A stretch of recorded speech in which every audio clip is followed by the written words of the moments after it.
Buenos días, somos del Colegio San Bartolomé de Godella y aquí tenemos a nuestros representantes de nuestras Olimpiadas. Yo soy Candela Gallego. Y yo soy Alejandro Esteve. Y os vamos a contar un poquito nuestro proyecto. Nuestra primera parte del proyecto consistió en investigar un poquito sobre las Olimpiadas y realizamos unos talleres por clases. Candela, ¿tú qué taller realizaste? Yo empecé a investigar sobre las Paralimpiadas. Y Alejandro, ¿y tú? Yo empecé a investigar cada mascota de cada Olimpiada del mundo. Nuestra segunda parte del proyecto fue la elaboración de nuestras Olimpiadas en el patio del colegio, también para celebrar el Día del Deporte. ¿En qué consistieron? Pues cada clase eligió un país para representarlo en nuestras Olimpiadas.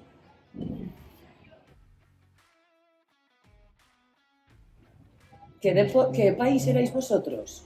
Yo era Japón. Yo Australia. ¿Y qué deportes realizamos? Baloncesto, goalball. Palas, goalball, breakdance.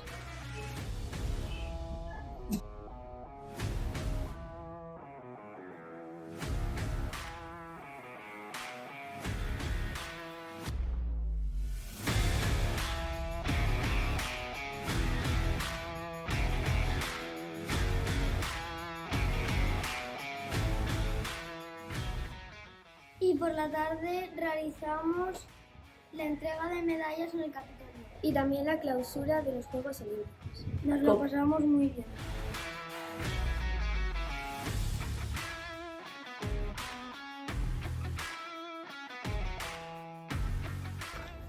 Nos lo hemos pasado muy bien. Celebrando nuestras Olimpiadas 2024.